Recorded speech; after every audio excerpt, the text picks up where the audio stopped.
باللہ السمیع العلیم العظیم الحفیظ بوجہ الکریم وسلطانہ القدیم من الرجس الخبیث المخبث الشیطان اللعین الرجیم وقبیلہ ونفخہ ونفثہ وہمزہ بسم اللہ الرحمن الرحیم۔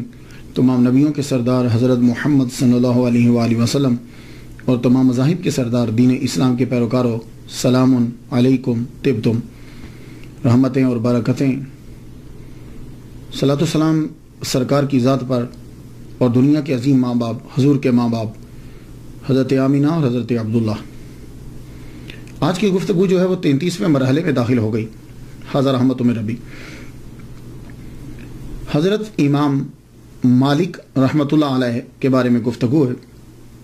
دوسرے امام ہیں، یہ فقہ کے اندر بہت بڑا مقام ہے ان کا۔ آئیے گفتگو شروع کرتے ہیں۔ نام سے پہلے آپ کا نام جو ہے مالک بن انس، نون کے اوپر زبر پڑھیں گے، بن مالک بن ابی عامر بن عمر بن حارث بن غیمان بن خثیل صاحب مدنی یمنی اصبحی۔ آپ کے والد گرامی کا نام جو ہے وہ انس ہے۔ یہ معذور تھے پاؤں سے، لیکن اللہ تعالیٰ نے ان کو مہارت دی تھی کہ یہ تیر بنا لیتے تھے لوہے سے، وہ جو تیر کام آتے تھے جنگ میں آتے وہ تیر بنایا کرتے، تو اس سے ہی گزر بسر جو ہے وہ آپ کی ہوتی تھی۔ والدہ کا نام جو ہے وہ عالیہ یا غالیہ ہے، لیکن مجھے عالیہ جو ہے نا وہ لگتا ہے اس لیے کہ بعض اوقات نقطہ جو ہے وہ ہو جاتا ہے اوپر نیچے۔ عالیہ جو ہے یہ ازدیہ قبیلہ سے تھی، ازد جو قبیلہ ہے، عالیہ ازدیہ کہا جاتا تھا۔ ولادت جو ہے امام مالک رحمۃ اللہ علیہ کی تذکرۃ الحفاظ میں ہے کہ آپ 93 ہجری میں پیدا ہوئے مدینہ المنورہ کے اندر، اور آپ کا وصال بھی جو ہے وہ مدینہ المنورہ میں ہی ہوا 180 ہجری کے اندر۔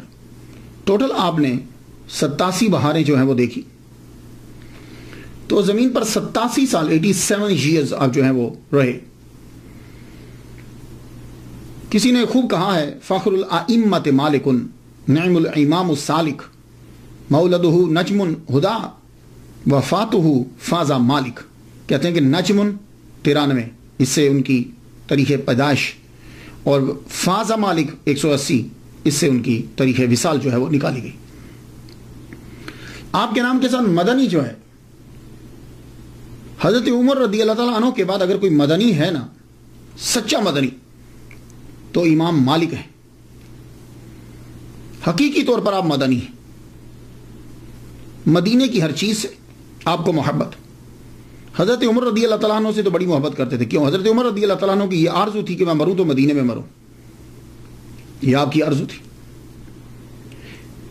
یہ بھی حضرت عمر رضی اللہ تعالیٰ عنہ سے بڑا پیار کرتے تھے، انہی کی طرح مونچھیں رکھی ہوئی تھی،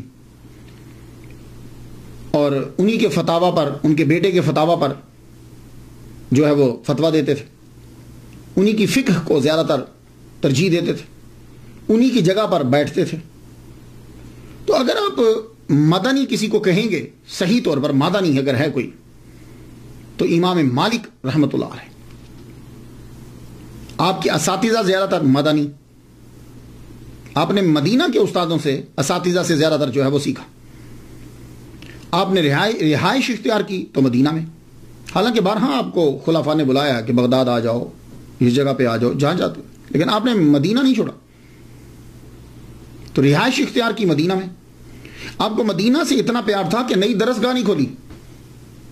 ہوتا ہے نا آدمی مشہور جب ہوتا ہے تو کہیں جا کر اور درسگاہ کھولتا ہے۔ آپ کو مدینہ سے اتنا پیار تھا کہ آپ نے مسجد نبوی کے اندر ہی سرکار کے روضہ اطہر کے سامنے ہی جو ہے وہ درسگاہ بنا لی، وہیں آپ بیٹھ کر پڑھایا کرتے تھے۔ مدینہ سے اتنا پیار تھا، کوئی مسئلہ آپ کو قرآن یا حدیث سے نہیں ملتا تو مدنی فقہا کے مسئلے کو ترجیح دیتے، اور مدینہ سے اتنا پیار تھا کہ چونکہ زندگی میں ایک حج فرض ہے صاحب استطاعت کے لیے، تو بس ایک حج ہی کیا، اس کے بعد دوبارہ حج کرنے نہیں گئے کہ کہیں رستے میں میرا وصال نہ ہو جائے، میں چاہتا ہوں کہ میں مروں تو مدینہ کے اندر مروں۔ اور آپ کے پاس زبردست گھوڑے ہوتے تھے، خلفاء کی طرف سے آتے تھے، دوستوں کی طرف سے آتے تھے۔ آپ کا استبل میں شاندار گھوڑے ہوتے تھے، لیکن حرم مدینہ کے اندر وہ جو حدود ہوتی ہے نا، اس مدینہ کا حرم جو ہے، مدینہ کی جو حدود ہے، مدینہ سے میں پورا شہر نہیں، وہ جو حرم کی جو حدود ہوتی ہے، آپ اس کے میں کبھی بھی گھوڑے پر، میول پر، کبھی ڈنکی، کسی بھی گدھے پہ یا کسی کوئی بھی یعنی سواری کسی قسم کی تھی، آپ سوار نہیں ہوتے تھے. اور میں نے تو یہاں تک سنا ہے کہ آپ در و دیوار کے ساتھ لگ کر چلتے تھے کہ شاید اس دیوار کو حضور کا ہاتھ لگا ہو تو آپ بعض اوقات چومنے لگ جاتے تھے. اور جب تک آپ کے اندر طاقت تھی آپ حرم مدینہ کے اندر رفع حاجت نہیں کرتے تھے، اس حرم کی حد سے نکل کر پھر جا کے کرتے تھے جب تک آپ تندرست رہے. تو مدنی جو ہیں وہ یہ آج کے دور کے اندر بھی میں جھلک دیکھتا ہوں. یہ لفظ مدینہ کا استعمال جو آج کے دور کے اندر ہوا، یہ امیر دعوت اسلامی مولانا الیاس قادری مدث ذلہ العالی، ان کی ہر چیز کے اندر جو ہے وہ میں لفظ مدینہ کا استعمال دیکھتا ہوں. کسی کو بلانا ہو تو اوے نہیں کہتے، مدینہ. اور اگر لڑکا ہے کوئی تو نام تو ہے لیکن کہ مدنی منا تلاوت کرے گا. چینل ہے تو مدنی چینل. اور اگر کسی کو چپ کرانا ہے تو یہ نہیں کہیں گے چپ کرو بھائی قفل مدینہ لگاؤ. مدنی بہاریں، مدنی پھول، جو نسائے ہیں اس پہ لکھا جاتا ہے مدنی پھول ہی. اور جب لوگ جا رہے ہوں تو کہتے ہیں مدنی قافلہ جا رہا ہے.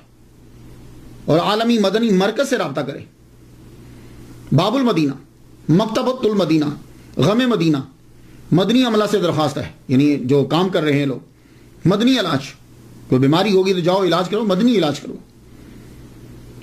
ایون کہ امیر دعوت اسلامی ریاض قادری صاحب جب مدینہ شریف میں جاتے ہیں تو ان کے ہاتھ میں جو ہے وہ ایک باٹل ہوتی ہے. وہ کیا کرتے ہیں کہ جو ہی حرم شروع ہوتا ہے تو اس باٹل سے وہ اپنے پاؤں دھو لیتے ہیں، جوتا اتار دیتے ہیں، ننگے پاؤں جو ہیں وہ وہاں پھرتے رہتے ہیں. تو مجھے تو ایک صاحب نے بتایا تھا کہ جب یہ مدینہ کی جو خاک ہوتی ہے نا، جو حضور صلی اللہ علیہ وآلہ وسلم کی جو بڑی متبرک ہے، اسے پکڑ کر یوں آنکھوں کے اوپر جو ہے وہ لگاتے رہتے. ایون کہ اگر آپ الیاس قادری صاحب مدث ذلہ امیر دعوت اسلامی، ان کے جو سگنیچر ہیں، دستخط جو ہیں، آپ دستخط دیکھیں گے تو اس کے اندر بھی مدینہ لکھا ہوا ہوتا ہے.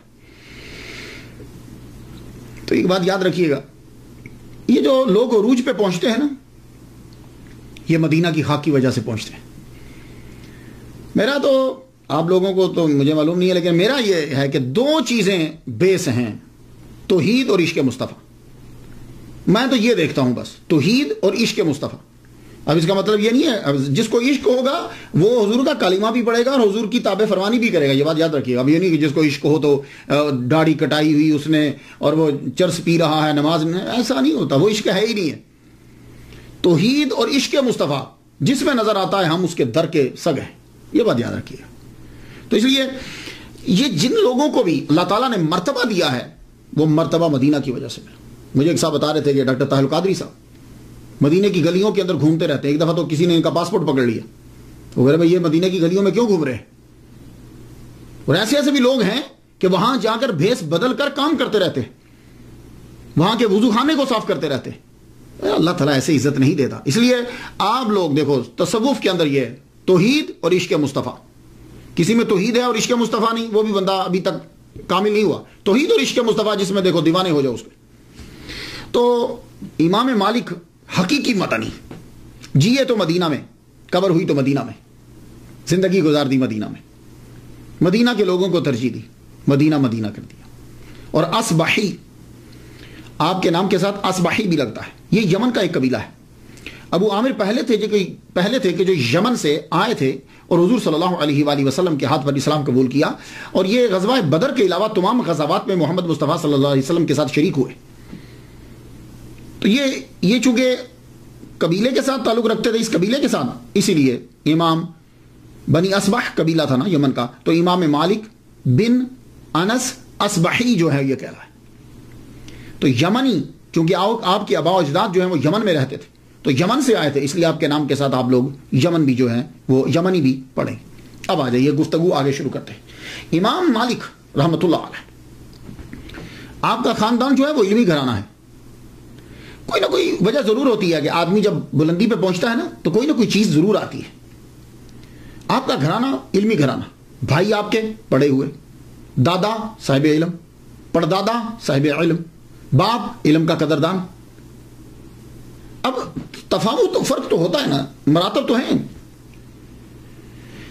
امام مالک کے والد گرامی رات کو کھانا اکٹھا کھاتے, ٹیبل پہ جب بیٹھ جاتے تو آپ اپنے بیٹوں سے کوئی نہ کوئی مسئلہ ضرور پوچھتے, اور یہ آپ لوگوں کو بھی کرنا چاہیے, خاص طور پہ آپ لوگ جو امریکہ میں ہو, یورپ میں ہو. میری تقریر تو خیر ہر تقریباً سنی جاتی ہے. آپ جب بیٹھو تو بیٹے سے مسئلہ پوچھو, وضو کیسے کرتے ہیں, ٹائم کیا ہے, اس طرح کے نمازوں کے ٹائم کیا ہے, نمازوں کے نام کیا ہیں, مہینوں کے نام کیا ہیں. تو وہ اپنے بچوں سے پوچھتے.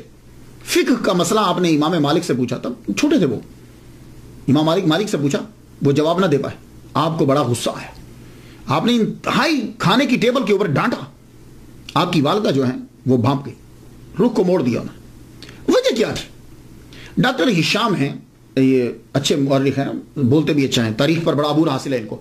کہنے اصل میں امام مالک رحمۃ اللہ علیہ کو بچپن میں ان کا رجحان ہو گیا ان لوگوں کی طرف کہ جو لوگ گاتے ہیں. اور آپ کو معلوم ہے کہ جب آدمی چھوٹا ہوتا ہے نا تو وہ چاہتا ہے کہ میں بھی پاپولر ہو جاؤں, میں مشہور ہو جاؤں. تو آپ دیکھتے تھے کہ جو لوگ گاتے ہیں یہ لوگ بڑے مشہور ہوتے ہیں, تو آپ کا دل کرتا تھا کہ میں سنگنگ کی طرف میں چلا جاؤں. آپ کی والدہ جو ہیں, اب آپ کے والد آپ لانا چاہتے ہیں دین کی طرف, تو آپ کی والدہ سمجھ گئی, بولی بات کو موڑا کا میں خود سمجھاتی. کھانا ختم ہونے کے بعد آپ لے کر گئی, بیٹے کو سمجھا کے, بیٹے دیکھو یہ جو اداکار اور اداکارائیں ہوتی ہیں, یہ سیلیبریٹیز جو ہیں, یہ بیٹے جوانی تک لوگ ان کے دیوانے ہوتے ہیں. جب جوانی ختم ہو جاتی ہے نا تو لوگ بوڑھے ہو جاتے ہیں, جب وہ بوڑھے ہوتے ہیں نا تو لوگ دیندار ہو جاتے ہیں. تو جب دیندار ہوتے ہیں نا تو پھر وہ سمجھتے ہیں یہ کام برا تھا, تو پھر وہ ان کے فین نہیں رہتے. تو ان اداکاروں کا اور اداکاراؤں کا بڑھاپا انتہائی برا ہوتا ہے, اللہ معافی دے. کوئی آدمی ان کو پھر پوچھتا نہیں ہے.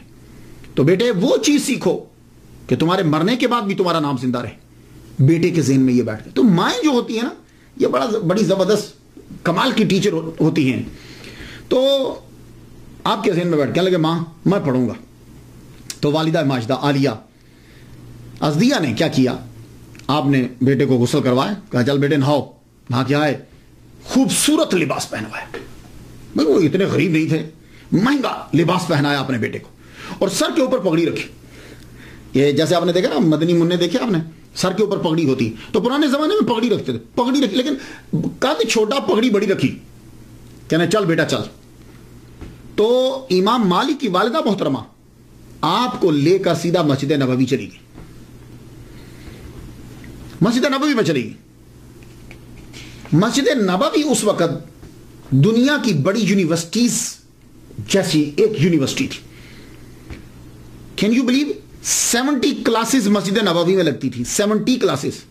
ابھی بھی میں گیا ہوں تو میں نے دیکھا کہ وہاں بھی آپ بھی اگر کوئی جائے نا عشاء کے قریب مغرب کے بعد, تو آپ کو وہاں ایک آدمی یہاں پڑھا رہا ہے, ایک آدمی یہاں پڑھا رہا ہے, ایک آدمی یہاں پڑھا. آج بھی کلاسز لگتی ہیں. اس دور میں 70 کلاسز لگتی تھیں. آپ خود سوچئے 70 کلاسز لگی ہوئی ہیں اور مختلف سبجیکٹس جو ہیں وہ پڑھائے جا رہے ہیں. آپ اپنے بیٹے کو لیتے ہوئے سیدھا گئیں ربیعۃ الرعی رحمۃ اللہ علیہ کے پاس. ان کے پاس جا کے بٹھا دیا اور کہا یہ میرے بیٹے کو آپ پڑھائیے.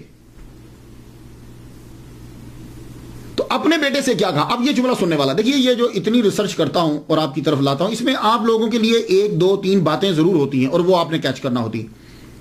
اب کیا کہا اپنے بیٹے سے والدہ ماجدہ نے, سن لیجئے, اور آپ بھی یہی کہا کریں بچوں کو. کہا بیٹے ان کا علم سیکھنے سے پہلے ان سے ادب سیکھو. علم سیکھنے سے پہلے, یعنی جو اللہ نے ان کو علم دیا ہے وہ علم سیکھنے سے پہلے ان سے ادب سیکھو, مینرز سیکھو, یہ چیزیں ان سے سیکھو, اس کے بعد پھر علم سیکھنا. امام مالک رحمۃ اللہ علیہ کو اپنے استاد سے محبت ہو گئی, عقیدت ہو گئی. ان کی ذرا نظر کمزور تھی, تو آپ ان کو گھر لے کر جاتے, اور جب کلاسز ہوتی تو گھر سے لے کر بھی آتے. اب بینیفٹ یہ ہوا کہ ایک تو عقیدت بڑھ گئی, استاد خاص طور پر ان کو سکھانے لگ گئے, اور کلاسز میں جو سبق ہوتا اسے ایکسٹرا جو ہے امام مالک پڑھتے. اتنا شوق پیدا ہو گیا. اور پھر بعض اوقات امام مالک اپنے استاد کی توجہ حاصل کرنے کے لیے یہ بھی ٹرک کرتے, گھر سے اتنی کھجوریں لے آتے, کھجوریں لا کے باقی اسٹوڈنٹس کو بانٹ دیتے, وہ کھجوروں میں لگ جاتے, آپ استاد سے سبق لیتے رہتے.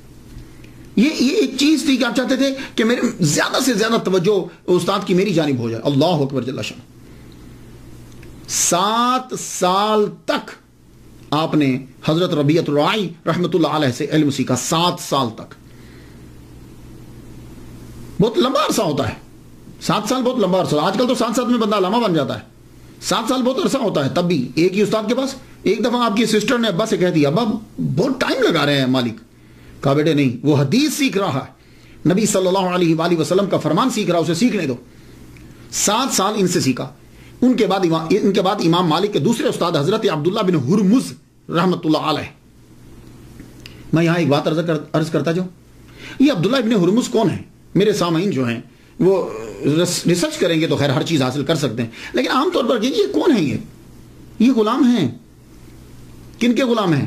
حضرت ابو ہریرہ رضی اللہ تعالیٰ عنہ کے غلام ہیں یہ. اب یہاں ایک نقطہ عرض کر جاؤں, کیونکہ کچھ ٹاپکس ایسے ہوتے ہیں پتہ نہیں کب بناؤں گا کب بولوں گا, لیکن ایک ایک بات آپ کو دیتا جاؤں. آج کل یہ مشہور کیا جاتا ہے کہ اسلام جو ہے یہ غلامی کو عروج دیتا ہے, اور ہم لوگوں نے غلامی کو ختم کیا ہے. صرف لفظی غلامی کو ختم کیا ہے, مانوی تو جاری ہے. مانوی تو آج بھی غلامی جاری ہے. تو صحابہ کرام کیا کرتے تھے؟ وہ غلام لیتے تھے, اڈاپٹ کرتے تھے بچوں کو, یا اپنے غلام کے بچے کو اڈاپٹ کر لیتے تھے یا غلام اڈاپٹ کر لیتے تھے. پھر اس کو وہ سارا علم سکھاتے تھے. اسی لیے جا کر دیکھ لیجئے کہ آپ بڑے بڑے مفسرین, محدثین, مفکرین کے اندر آپ کو غلام زادے نظر آئیں گے. اب یہی حضرت عبداللہ ابن ہرمز رحمۃ اللہ علیہ, حضرت ابو ہریرہ رضی اللہ تعالیٰ عنہ نے ان کو اڈاپٹ کیا اور ان کو پوری حدیث سکھائی. اب آپ خود سوچئے کہ ان کے پاس کتنی احادیث ہوں گی. تو ہمارے ہاں یہ چیز نہیں ہے. بڑے بڑے مفکر. اور بھی ایک یہاں اور سن لیجیے. اب غلام کا درجہ اس دور میں غلام کی کیا کیٹیگری ہوتی ہے؟ یعنی آپ کے معاشرے میں جو کمین ہے نا, کم تر درجے کا, اس کے برابر غلاموں کا درجہ ہوتا تھا.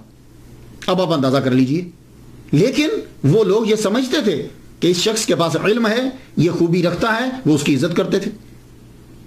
خود اب امام مالک دیکھ لیجئے نا کہ عبداللہ بن ہرمز 8 سال ان سے سیکھا اور یہ غلام ہے. یہاں سے آپ کو غلاموں کا مقام معلوم ہو جائے گا. نافع کون ہے؟ جو سب سے زبردست چین ہے, یہ عظیم محدث اور سکالر, یہ حضرت عبداللہ بن عمر کے غلام ہے. اور اکرمہ کون ہے؟ عظیم مفسر اور سکالر, حضرت اکرمہ. یہ کون ہے؟ کہتے ہیں یہ عبداللہ بن عباس کے غلام. وہ ایک اکرمہ آپ کے ذہن میں آ رہا نہیں, وہ نہیں ہے. محمد بن سیری عظیم سکالر, یہ غلام تھے صحابی مصطفیٰ انس بن مالک ہے.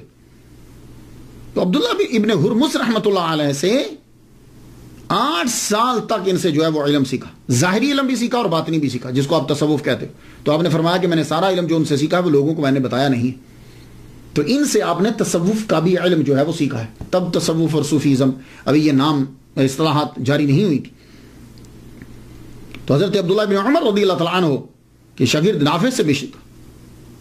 النافع عن عبداللہ بن عمر رضی اللہ تعالیٰ عنہ کا گولڈن چین جو ہے, سب سے زبردست سند جسے کہا جاتا ہے, وہ امام مالک روایت کرتے ہیں نافع سے, نافع روایت کرتے ہیں عبداللہ بن عمر سے, حضرت عبداللہ بن عمر رضی اللہ تعالیٰ عنہ روایت کرتے ہیں محمد مصطفیٰ صلی اللہ علیہ وسلم. کہتے ہیں ٹاپ کی چین یہ چین ہے.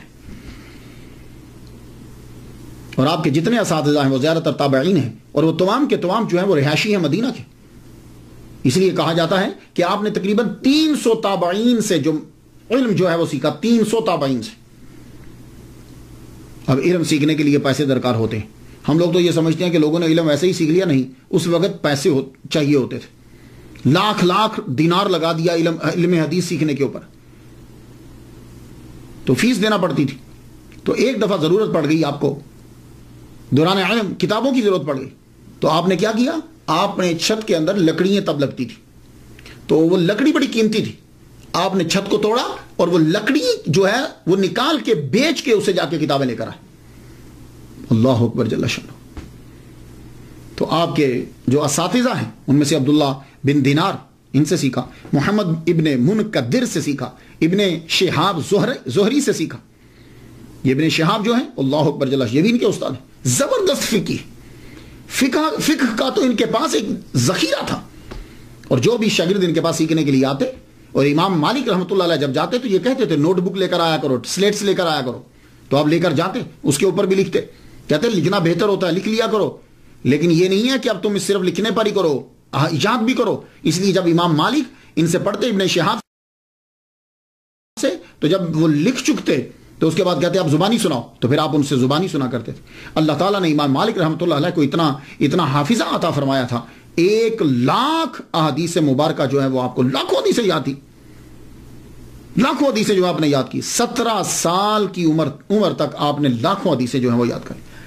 آپ کے اساتذہ میں سے ایک استاد جو ہیں وہ حضرت امام جعفر صادق رحمۃ اللہ علیہ بھی ہیں، آپ نے ان سے بھی علم سیکھا۔ اور آپ کی شورا آفاق جو کتاب ہے موطا امام مالک کے اندر 9 احادیث مبارکہ جو ہیں وہ آپ نے امام جعفر صادق سے لی ہوئی۔ علامہ جلال الدین السیوطی رحمۃ اللہ علیہ آپ کہتے ہیں کہ 95 اساتذہ جو ہیں شیوخ جو پڑھے تھے وہ آپ نے گنوا دیے جن سے آپ نے پڑھا۔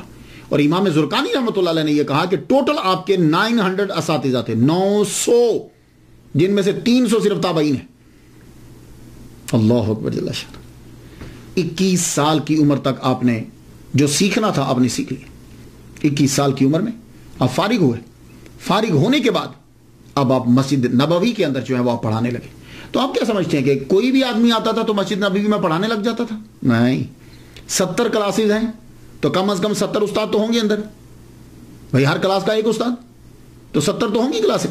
تو کیا امام مالک اٹھے اور جا کر پڑھانے لگ گئے اور مشہور ہو گئے؟ نہیں، آپ فرماتے ہیں کہ جب میں فارغ ہو کر جب میں نے تحصیل علم کر لیا تو 70 جید محدثین نے پہلے میرا امتحان لیا تو ابو مصعب کہتے ہیں، یہ شاگرد ہیں کہتے ہیں کہ خود استاد نے مجھے فرمایا، کہنے لگے 70 جید محدثین نے میرا امتحان لیا، اور جب انہوں نے سمجھا کہ میں فتویٰ دینے کے قابل ہو گیا تو مجھے اجازت دے دی۔ پھر اس کے بعد جو ہے وہ آپ نے شروع کیا پڑھانا مسجد نبوی کے اندر محمد مصطفیٰ صلی اللہ علیہ وآلہ وسلم کی وجہ سے۔ آہستہ آہستہ آپ کا حلقہ جو ہے وہ بڑھنے لگا۔ آپ نے اپنی رہائش حضرت عبداللہ ابن مسعود رضی اللہ تعالیٰ عنہ کے گھر میں رکھی، وہاں رہنے لگے آپ۔ تو آپ نے وہ مکان مول نہیں لیا، رینٹ پہ لیا۔ خود تو عبداللہ بن مسعود رضی اللہ تعالیٰ تو کوفہ چلے گئے تھے، موو ہو گئے تھے، تو ان کے گھر کے اندر رہائش اختیار کی، رینٹ پہ ان کے رشتہ داروں کو کرایہ دیتے تھے، گھر بیٹھ ہوا ہے۔ مسجد نبوی کے اندر آپ نے اپنی جگہ وہ بنائی کہ جہاں حضرت عمر رضی اللہ تعالیٰ عنہ بیٹھ کر پڑھایا کرتے تھے، اور حضرت عمر رضی اللہ تعالیٰ عنہ نے اس جگہ کو اختیار کیا تھا، وہاں محمد مصطفیٰ صلی اللہ علیہ وسلم بیٹھ کر پڑھایا کرتے تھے۔ سبحان اللہ، اس جگہ پہ آپ بیٹھتے، خاص جگہ بنائی گی لیکن اسی جگہ کے اوپر وہاں آپ پڑھاتے۔ آپ جب پڑھانے لگے تو آپ کے فتویٰ جو آپ فتاویٰ دیتے تھے تو آپ کے فتاویٰ مشتمل ہوتے تھے مدینہ کے فقہاء پر، یعنی حضرت عائشہ صدیقہ رضی اللہ تعالیٰ عنہ، حضرت عمر رضی اللہ تعالیٰ عنہ، حضرت عبداللہ ابن عمر رضی اللہ تعالیٰ عنہ، حضرت سعید ابن مسیب رحمۃ اللہ علیہ، یہ تابعی ہیں۔ تو ان کے فتاویٰ کے اوپر جو ہے وہ آپ جو ان سے سیکھا آپ نے وہ دیتے، یعنی مطلب کہ جو ان کا علم آپ تک پہنچا، اور آپ کا طریقہ یہ رہا۔ جمعہ کے دن، جس کو جمعہ بولتے ہیں، یہ جمعہ لفظ ہے قرآن مجید میں، جمعہ کے دن آپ اپنے جتنے طلباء آپ کے ہوتے آپ ان کو خاص طور پر کھانا پکاتے ان کے لیے، اور عام لوگوں کو بھی دعوت ہوتی، جو آ جاتا کھا لیتا۔ یہ جمعہ کے دن آپ کا طریقہ تھا۔ اور آپ کی جو کلاسز تھی اس کے اندر 2 طرح کے شاگرد ہوتے تھے، ایک تو مستقل طلباء اور ایک سالانہ طلباء۔ مستقل طلباء جو ہیں آپ کے مشہور طلباء میں سے امام محمد بن حسن شیبانی حنفی، جو امام اعظم رحمہ اللہ کے شاگرد ہیں، وہ ان کے بھی شاگرد ہیں، 3 سال انہوں نے ان سے پڑھا ہے۔ لیکن امام محمد بن حسن شیبانی رحمۃ اللہ علیہ حنفی رحمۃ اللہ علیہ کا احسان ہے مالکی مذہب کے اوپر۔ آپ جانتے ہیں وہ کیوں؟ وہ کس طرح کہ امام مالک رحمۃ اللہ علیہ کے دوسرے شاگرد جنہوں نے امام مالک کی فقہ کو افریقہ، سسلی آئلینڈ یہاں جو ہے وہ پھیلایا ہے، بہت مشہور شاگرد ہیں، اسعد ابن الفراد، ان کو پڑھایا ہے۔ استنباط و استخراج کا طریقہ جو ہے، اصول فقہ جو ہیں، وہ امام محمد بن حسن شیبانی رحمۃ اللہ علیہ نے پڑھا ہے۔ یہ اسد ابن الفراد جو ہیں، یہ سسلی کے آئی لینڈ جو ہیں، آئی لینڈ سسلی جو ہے، وہاں کے رہنے والے تھے، اور یہ فوج کے چیف بھی رہے، اور جہاد کرتے ہوئے جو ہیں وہ شہید ہو گئے۔ یہ جب پڑھنے کے لیے آئے تو امام مالک رحمۃ اللہ نے جب دیکھا کہ ان کے اندر یہ چیز ہے کہ یہ چاہتے ہیں کہ مجھے جو ہے وہ مسائل نکالنے کا طریقہ ہے، تو آپ نے فرمایا کہ تو اگر یہ چیز پڑھنا چاہتا ہے تو تجھے وہاں کوفہ جانا پڑے گا۔ تو امام محمد بن حسن شیبانی رحمۃ اللہ علیہ جو ہیں، ان کے پاس بھیجا، اور یہ خود بھی شاگرد ہیں امام مالک۔ اور آپ کے ایک اور مشہور شاگرد ہیں یحییٰ ابن یحییٰ بن کثیر بن واسلاس ابن شملل بن منقایہ۔ یہ میں طلباء کے لیے بولتا ہوں، جن لوگوں نے لکھنا یا بولنا ہوتا ہے ان کے لیے میں بول دیتا ہوں، عام لوگوں کے لیے تو اتنا ہی کافی ہے۔ یحییٰ بن یحییٰ بن کثیر بن واسلاس ابن شملل بن منقایہ بربری، یہ 20 سال کی عمر میں امام مالک سے ملنے کے لیے آئے۔ موطا انہوں نے پہلے سے یاد کر لی ہوئی تھی، 14 مرتبہ آ کر انہوں نے موطا جو ہے یہ امام مالک رحمۃ اللہ علیہ کے سامنے سنائی ہے انہیں، اور انہی کی موطا جو ہے وہ بہت مشہور ہے۔ یا ویسے تو اس کے بہت سے نسخے کیے گئے ہیں، لیکن ان کی موطا لکھی ہوئی جو ہے وہ بہت مشہور ہے، ان کی جو کاپی۔ انہوں نے 82 سال جو ہے وہ عمر پائی، اور طرز زندگی بالکل حضرت امام مالک جیسا تھا، انہی کی طرح رہن سہن، کپڑے بالکل انہی کی طرح، طرز زندگی انہی کی طرح تھی۔ اور آپ کی جو ہے وہ دربار تک رسائی تھی، اندلس کے اندر ارد گرد میں کوئی جج نہیں لگ سکتا تھا آپ کی پرمیشن کے بغیر، تو آپ قاضی القضات سمجھ لیجیے، تو آپ جج کی اپوائنٹمنٹ آپ کیا کرتے تھے۔ اور دوسرے شاگرد عیسیٰ بن دینار ہیں، انہوں نے دیار مغرب میں مالکی مذہب کی ترویج کی ہے۔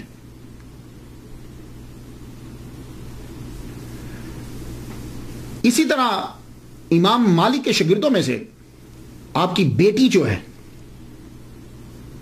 وہ بھی ہے، آپ کی بیٹی فاطمہ، انہوں نے پوری موطا جو تھی وہ اپنے والد گرامی سے زبانی یاد کی ہے۔ آپ کے بیٹوں میں سے تو کوئی خیر ایسا نام نہیں آیا۔ ایک بیٹے سے آپ کہا کرتے تھے پڑھ لو پڑھ لو، لوگ اتنی دور دراز سے مجھ سے پڑھنے کے لیے آتے ہیں، تم کیوں نہیں پڑھتے؟ تو ان کو بڑا شوق تھا یہ کبوتروں کا، کبوتر اڑانے کا، تو امام مالک بارہ بلاتے تھے، آؤ یار مجھ سے پڑھ لو، ادھر نہیں مجھے دلچسپی نہیں۔ لیکن آپ کی بیٹی جو ہیں انہوں نے پڑھا، موطا یاد کی، اور بعد میں لوگ جو ہیں، خاص طور پر عورتیں جو ہیں، وہ جب حدیث یاد کرتی تھی ان سے تصحیح کرواتی تھی، یا کسی اور کو بھی شک ہوتا تھا تو وہ آ کے پوچھتا تھا۔ یہ تو تھے وہ طلباء کے جو مستقل پڑھتے تھے، آئے اور رہے، 7 سال رہے، 3 سال رہے، 4 سال رہے۔ کچھ طلباء ہوتے تھے کہ جو امام مالک کے پاس پڑھنے کے لیے سالانہ آتے تھے۔ سالانہ مطلب کیا ہے؟ موسم حج میں وہ دور دراز سے حج کرنے کے لیے آتے، حج کرنے کے بعد مدینہ ضرور حاضری دیتے۔ مدینہ جب آتے تو امام مالک کی کلاسز ہوتی، ان کے اندر بڑے بڑے فقہا بیٹھتے تھے۔ امام مالک کو اللہ تعالیٰ نے بڑا عروج دیا۔ آپ اس سے اندازہ لگائیے کہ آپ کے حلقہ کے اندر، آپ کے درس کے اندر امام اعظم رحمۃ اللہ علیہ بھی تشریف لائے ہیں۔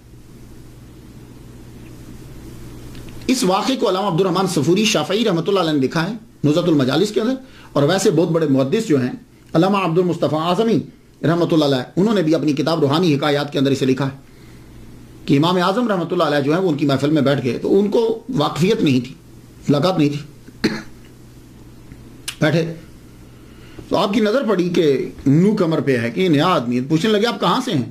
کہا عراق سے ہوں۔ کہا اچھا آپ شہر نفاق سے ہیں؟ وہ بس کوئی موج تھی، کہنے لگے اچھا وہی عراق جو شہر نفاق ہے؟ تو امام اعظم ابو حنیفہ نعمان بن ثابت رحمۃ اللہ علیہ فرما لگے اجازت ہے ایک آیت پڑھ دوں؟ کہا گیا ہاں ضرور پڑھیے۔ تو امام اعظم جو ہیں وہ آیت پڑھنے لگے، سورہ توبہ کی آیت نمبر 101، وَمِمَّنْ حَوْلَكُم مِّنَ الْأَعْرَابِ مُنَافِقُونَ وَمِنْ أَهْلِ الْعِرَاقِ مَرَضُوا عَلَى النِّفَاقِ، اور تمہارے گرد و نواح کے دیہاتی گنواروں میں بعض منافق ہیں اور بعض باشندگان عراق۔ اصل میں یہاں عراق نہیں ہے، یہاں مدینہ ہے، لیکن آپ نے مدینہ پڑھا نہیں، ادب کا تقاضا، آپ نے اس نہیں پڑھا۔ اور یہ لوگ نفاق پر اڑے ہوئے ہیں، مرضوا علی النفاق۔ امام مالک حافظ تھے، ایک دم سے اچھل پڑا، کہنے لگے کیا کر رہے ہیں آپ؟ آیت تو صحیح پڑھیے۔ آپ نے فرمایا اچھا تو پھر آپ پڑھ دیجئے، صحیح کیسے؟ تو انہوں نے پڑھی وَمِمَّنْ حَوْلَكُم مِّنَ الْأَعْرَابِ مُنَافِقُونَ وَمِنْ أَهْلِ الْمَدِينَةِ مَرَضُوا عَلَى النِّفَاقِ۔ تو یہ اب جب یہ پڑھا تو اب ان کا چہرہ دیکھنے لگے، تو امام مالک بھی سمجھ گئے، کہنے لگے اب آپ ہی بتائیے کہ شہر نفاق والے کون ہیں؟ امام مالک چونک پڑے۔ پھر انہیں بتایا گیا جناب یہ ابو حنیفہ ہیں، فقیہ عراق ہیں، اب ان کی دوستی ہوئی، پھر بعد میں آپ ان کے فتاوا منگوایا کرتے تھے، بلکہ ڈیوٹی لگائی ہوئی تھی کہ جو ان کی طرف سے فتاوا جاری ہوں وہ یہاں بھیجا کریں۔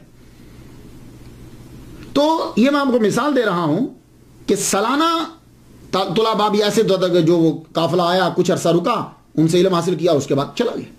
امام مالک رحمۃ اللہ علیہ کی طرز زندگی، وہ بادشاہی میں فقیری کی ہے آپ نے۔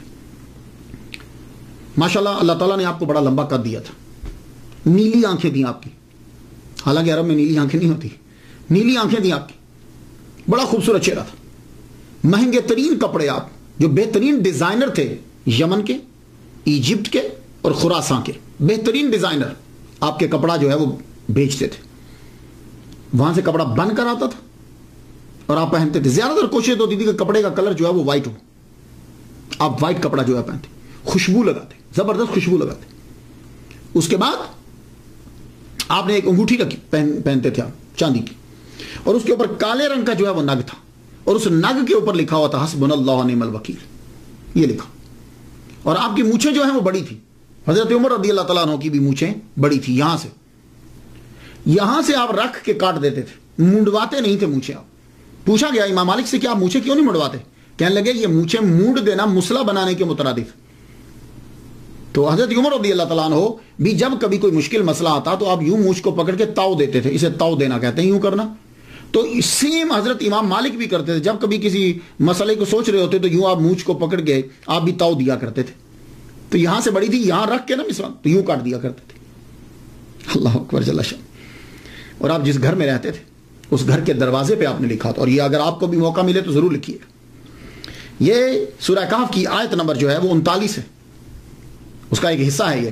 تو آپ نے جس گھر میں رہتے تھے، حضرت عبداللہ بن مسعود کا تھا نا، تو وہاں باہر لکھوایا ہوا تھا وَلَوْلَا إِذْ دَخَلْتَ جَنَّتَكَ قُلْتَ مَا شَاءَ اللَّهُ۔ تو یہ باقی تو چھوڑ دیا ہے، لیکن اکثر ہم ماشاء اللہ جو ہے وہ گھروں کے دروازے پہ ضرور لکھواتے، تو آپ بھی ماشاء اللہ جو ہے وہ ضرور لکھوایا کریں۔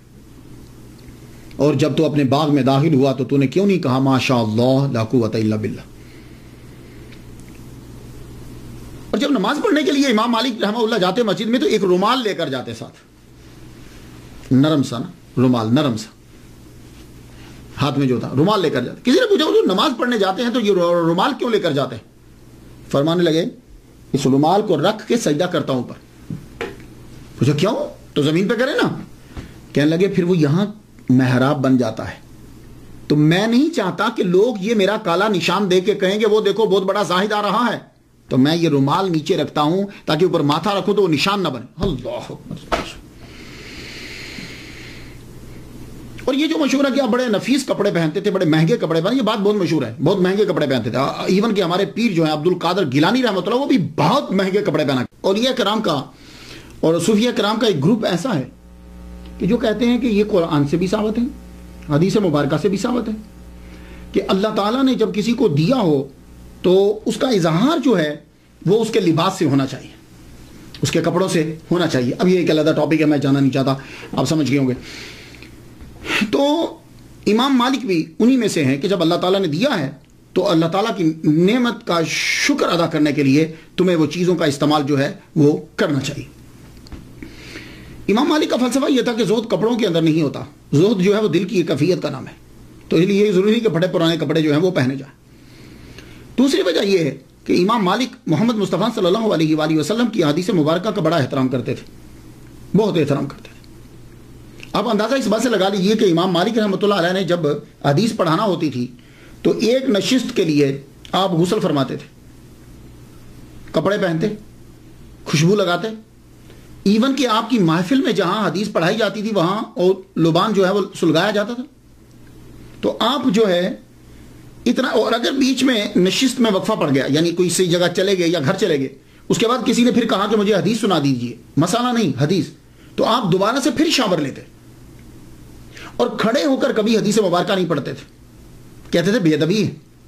تو ایک خاص جگہ بنائی ہوئی تھی حضور صلی اللہ علیہ وسلم کے روضہ کے پاس، وہاں آپ بیٹھتے، خوشبو سلگائی جاتی، اس کے بعد جو ہے وہ آپ شروع کر دیتے۔ اور اتنا احترام تھا کہ آپ جب تک احادیث بیان کرتے رہتے آپ پہلو نہیں بدلتے تھے۔ آپ نے دیکھا نا، ہم جب کبھی اسٹیج پہ بیٹھتے ہیں تو 4 زانوں ہیں تو 2 زانوں ہو جاتے ہیں، 2 زانوں ہیں تو 4 زانوں ہو جاتے ہیں، پہلو بدلتے رہتے ہیں۔ آپ کو اگر کوئی کیڑا کاٹتا بھی تھا اسکارپین کبھی ایک دفعہ کاٹا بھی تو آپ نے پہلو نہیں بدلا، بے ادبی ہے سرکار. تو آپ اس لیے نفیس کپڑے جو ہے وہ پہنتے تھے کہ محمد مصطفیٰ صلی اللہ علیہ وآلہ وسلم کی حدیث مبارکہ جو ہے وہ بیان کرنی. اب سوال یہ ہے کہ آپ کے پاس پیسے کہاں سے آتے تھے؟ تو آپ کے پاس پیسوں کے 3 ذرائع تھے آمدن کے. پہلا ذریعہ یہ تھا کہ آپ کے والد گرامی کی طرف سے آپ کو 100 دینار ملے تھے. اس کے علاوہ آپ کے پاس خود بھی پیسے تھے. آپ وہ پیسے جو ہیں وہ آپ نے اپنے بھائی کو دیے. آپ کے بھائی جو ہیں انہوں نے بزنس میں ان پیسوں کو لگایا، تو وہ بزنس میں جو وہ پیسے لگائے تو اب وہاں سے پارٹنرشپ جو تھی اس سے آپ کو کچھ آمدن ہو جاتی. ایک دوسرا جو ہے وہ کیا تھا کہ دوسرا آپ کے جو ہم مکتب تھے اور دوست تھے لیث ابن سعد، آپ کے دوست تھے لیث بن سعد، بڑے امیر تھے. یہ آپ کو اکثر وقتاً فوقتاً جو ہے وہ آپ کی مالی مدد جو ہے وہ کیا کرتے تھے. آپ ان کی مدد کو، کیونکہ یہ امیر تھے تو آپ ان کی مدد کو قبول کر لیتے تھے. بعض اوقات تو ایسا ہوتا کہ لیث بن سعد جو ہے جتنے بھی مدینہ کے لوگ آپ کے ساتھ رہے یا کبھی ملاقات ہوئی سب کے لیے تحائف بھیج دیا کرتے تھے. تیسرا ذریعہ یہ تھا آمدن کا آپ کے پاس، وہ ذریعہ تھا خلیفہ منصور کے ساتھ آپ کی بڑی اچھی دوستی تھی. آپ خلیفہ منصور کے تحائف کو قبول کر لیتے تھے. امام اعظم اور امام احمد بن حنبل اور امام مالک، یہ ان میں جو ہے یہ 2 گروپ ہیں کہ امام اعظم اور امام احمد بن حنبل نہ خلیفہ کا تحفہ قبول کرتے تھے نہ عوام کا. امام مالک جو ہیں یہ عوام کا تحفہ قبول نہیں کرتے تھے، خلیفہ کا کر لیتے تھے. اس کی وجہ کیا ہے؟ کہتے تھے کہ یہ چینل جو ہے یہ سیدھا رہنا چاہیے.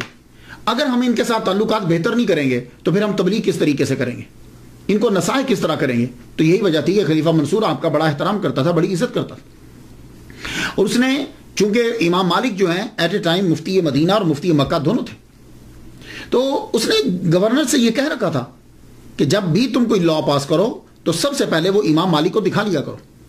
اگر یہ پاس کر دیں تو لاگو کر دیا کرو، اگر یہ پاس نہ کریں تو لاگو نہیں کرنا. یہی وجہ ہے کہ مکہ اور مدینہ کے دونوں گورنر جو ہیں وہ امام مالک سے ڈرتے تھے. ان کی جرت نہیں ہوتی تھی کہ وہ ان کے دروازے پہ چلے جائے. آپ کو یاد ہوگا جب میں نے امام شافعی رحمۃ اللہ علیہ کا تذکرہ کیا تو امام شافعی گورنر مکہ کا لیٹر لے کر آئے تھے گورنر مدینہ کے نام. تو گورنر مدینہ سے یہ کہا کہ آپ چلیے امام مالک سے میری سفارش کر دیجئے. تو گورنر مدینہ نے یہ کہا تھا امام شافعی سے، بیٹے تو اگر مجھے یہ کہے نا کہ میں مدینہ سے پیدل چلا جاؤں مکہ اور مکہ سے پیدل آ جاؤں مدینہ، یہ میرے لیے آسان ہے، مگر یہ بڑا مشکل ہے کہ میں جا کے تیری سفارش کروں. اور امام شافعی کہتے ہیں کہ میں اور گورنر مدینہ کتنی دیر تک امام مالک کے دروازے پہ کھڑے رہے، بڑی دیر کے بعد وہ واپس آئے. اب اس سے اندازہ لگائیے کہ امام مالک کا کتنا دبدبہ تھا. تو وہ یہ چاہتے تھے کہ یہ چینل جو ہے یہ برقرار رہے. امام مالک رحمۃ اللہ علیہ لوگوں کے سامنے مل کر کھانا نہیں کھاتے تھے، وہ کھانا گھر میں کھاتے تھے. قرآن مجید کی ایک آیت میں پڑھ رہا تھا، آپ بھی سن لیجیے. سورہ نور کی آیت نمبر 61 ہے، اس کا ایک حصہ ہے لیسا علیکم جناح ان تاکلوا جمیعا او اشتاتا. تم پر اس بات میں کوئی گناہ نہیں کہ تم سب مل کر کھاؤ یا الگ الگ کھا لو. خیر کچھ تو کہتے ہیں کہ اس سے مراد یہ ہے کہ ساروں کے ساتھ مل کر کھانا یا ایک گروپ کے ساتھ مل کر کھانا. خیر تفسیریں تو بہت ساری ہیں. میں یہ کرنا چاہوں گا کہ کچھ علماء کے لیے جو ہے نا وہ ہو جاتا ہے ایسا کہ وہ اب جب کھاتے ہیں تو لوگ معلوم ہے کیا سمجھتے ہیں، پھر لوگ اس کو بجائے اس کے کہ اس کی عاجزی سے اچھا فائدہ اٹھائیں وہ اس کی عاجزی سے برا فائدہ اٹھانے لگ جاتے ہیں. بعض اوقات ایسا ہوتا ہے. امام مالک رحمۃ اللہ علیہ کی سب سے بڑی کرامت جو ہے وہ ان کی کتاب موطا ہے. اکثر ہم موطا بول دیتے ہیں، میں آپ کی اغلاط نہیں نکالتا لیکن یہ ہوتا ہے کہ میں وہ لفظ بول دیتا ہوں. کبھی بعض اوقات میں بھی میرے معاشرے میں جو الفاظ میں نے سیکھے ہیں میں بھی وہی بولتا ہوں، جبکہ مجھے معلوم ہوتا ہے کہ اس کا اصلی پروننسیشن یہ ہے، لیکن میری زبان سے وہی نکلتے ہیں. تو موطا جو ہے یہ اس میں مفعول کا صیغہ ہے، تو موطا امام مالک ہم بول دیتے ہیں، لیکن موطا بولیں جب کبھی آپ تقریر کر رہے ہوں. خلیفہ منصور عباسی نے کہا ایک دن، یہ کہا کہ آپ کو اتنی احادیث مبارکہ یاد ہیں تو آپ وہ تمام احادیث کو جمع کر کے کتاب تالیف کیوں نہیں کر دیتے؟ وہ کتاب تالیف کر دیں تاکہ بعد میں آنے والوں کے لیے آسانی ہو جائے، یا جو آدمی آپ کے سامنے پڑھتے ہیں ان کے لیے آسانی ہو جائے. تو پھر حضرت امام مالک رحمۃ اللہ علیہ نے کتاب جو ہے وہ لکھنی شروع کی. 1,00,000 احادیث مبارکہ میں سے اللہ اکبر جل شانہ 10,000 احادیث مبارکہ کا انتخاب کیا آپ نے. 10,000 کے بعد پھر اور کم ہوتی چلی گئی. تو یہ موطا جو ہے نا یہ اس میں مفعول کا صیغہ ہے. یہ نام ہی بتاتا ہے کہ بڑی چیکنگ ہوئی اس کتاب کی. موطا کا معنی ہوتا ہے روندا ہوا، تیار کیا ہوا، نرم و سہل بنایا ہوا. یہ نام بتا رہا ہے کہ اس پہ بڑی ریسرچ ہوئی. انظار رقیقہ جو ہے اس کے اوپر اور دقیقہ اس کے اوپر لگی رہی. کل روایات کی تعداد کہتے ہیں کہ 1,720 ہے. 600 مسند ہیں، 222 مرسل ہیں، 617 موقوف ہیں، 275 اقوال تابعین ہیں۔ آپ لکھتے ہوئے کیا کرتے تھے کہ پہلے آپ ایک عنوان بناتے تھے، عنوان بنانے کے بعد اسے ثابت کرنے کے لیے حدیث مسند لاتے۔ مسند وہ حدیث ہوتی ہے کہ جس کے تمام راوی چلتے جائیں، بیچ میں کوئی مس نہ ہو، سب راوی جی سیدھا وہ راوی حضور پاک صلی اللہ علیہ وسلم تک پہنچے۔ کیسے پہنچے؟ یعنی حضور پاک، صحابی، تابعی، تبع تابعین، اس طرح سے، یہ نہیں کوئی اور بندہ بیچ میں ڈال دے، یہ ہے ترتیب۔ مسند حدیث اگر آپ کو نہ ملتی تو مرسل لے کر آتے۔ مرسل حدیث کسے کہتے ہیں؟ حدیث مرسل وہ ہوتی ہے کہ تابعی یہ کہے کہ میں نے حضور پاک صلی اللہ علیہ وسلم سے سنا، اور وہ صحابی کا نام بیچ میں سے ساکت کر دے، کئی ریزنز ہو سکتی، وہ ساکت کر دے۔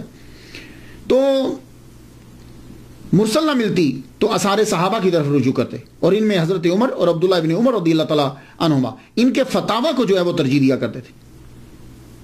تو یہ کتاب جو ہے یہ مکمل ہوئی، لکھی گئی۔ بعض کہتے ہیں کہ جب آپ کتاب لکھ رہے تھے تو بہت سے لوگوں نے یہ کہا کہ آپ کتاب کیوں لکھ رہے ہو، اور بھی لوگ بھی تو لکھ رہے ہیں۔ آپ نے فرمایا میں اللہ کے لیے لکھ رہا ہوں۔ تو کہا کیسے پتہ چلے گا، کہاں پتہ چل جائے گا؟ تو آپ نے جب موطا لکھ لی تو لکھنے کے بعد آپ نے اس کو پانی کے اندر جو ہے وہ ڈالا، ساری کتاب پانی کے اندر ڈوبی، اس کے بعد آپ نے موطا امام مالک باہر نکالی تو کسی بھی کاغذ کے اوپر پانی جو ہے وہ نہیں تھا، ایسے ہی تھا جیسا کہ اس کو بالکل طاق میں رکھ کے نکالا ہے، نہ کہ پانی۔ تو موطا امام مالک کو سرکار صلی اللہ علیہ وسلم کی جانب سے بھی منظوری جو ملی کہ سرکار کے فرامین ہے، سرکار کا فرمان ہے، اللہ اکبر جل شانہ۔ تو موطا جو ہے اس کے نسخے بہت سارے ہیں، 30 سے زیادہ کہتے ہیں اس کے نسخے لکھے گئے ہیں، لیکن یحییٰ بن یحییٰ کا موطا جو ہے یہ بڑا مشہور ہوا۔ انہوں نے جو اس کی کاپی لکھی ہے، جو دنیا میں آتا ہے آخر اس کو جانا تو ہوتا ہی ہے۔ امام مالک کے اوپر بھی وہ مرحلے آئے جو بڑے بڑے لوگوں کے اوپر مرحلے آتے ہیں۔ کہتے ہیں، اب گاڈ نوز بیٹر کہاں تک سچا ہے، کہتے ہیں کہ آپ کو بہت مارا بھی گیا، آپ کو بہت پیٹا گیا، اتنا پیٹا گیا کہ بعد آپ کا یہ جوڑ جو ہے یہ اکھڑ گیا، آپ کا یہ جوڑ اکھڑ گیا، آپ کے ہاتھوں کے اوپر جو ہے وہ مارا گیا۔ اللہ اکبر جل شانہ، اللہ اکبر جل شانہ۔ طبیعت آہستہ آہستہ جو ہے وہ آپ کی علیل ہوتی گئی۔ 87 ایئرس، 87 سال آپ نے یہاں زمین کے اوپر جو ہے وہ گزارے۔ آخر ربیع الاول کے مہینے کے اندر آپ جو ہے وہ بیمار ہوئے۔ تو یحییٰ بن یحییٰ جو آپ کے بڑے مشہور شاگرد ہیں اور بڑے محبوب شاگرد ہیں، وہ آپ کے پاس، اور بار بار آتے جاتے ہیں کہ تاکہ استاد کی نظر میرے اوپر پڑ جائے۔ اور یحییٰ بن یحییٰ کہتے ہیں کہ 130 علماء فقہا وہاں جمع تھے، اور ہر ایک کی یہ آرزو تھی کہ ان کی نظر ہمارے اوپر پڑ جائے۔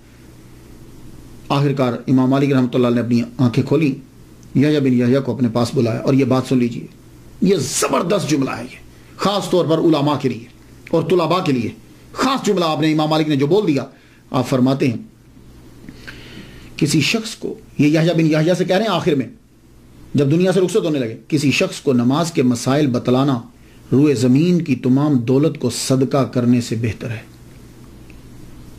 اور یحییٰ کسی شخص کی دینی الجھن دور کرنا 100 حج کرنے سے افضل ہے۔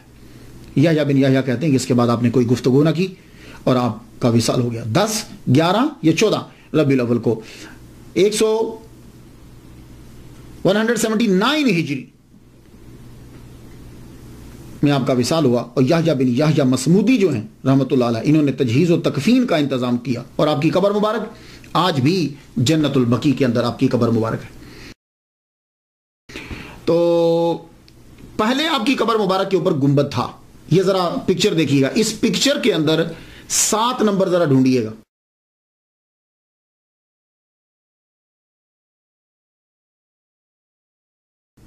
سات نمبر ڈھونڈیے گا، وہ 7 نمبر جو ہے وہ گنبد بنا ہوا ہے امام مالک کی قبر میں۔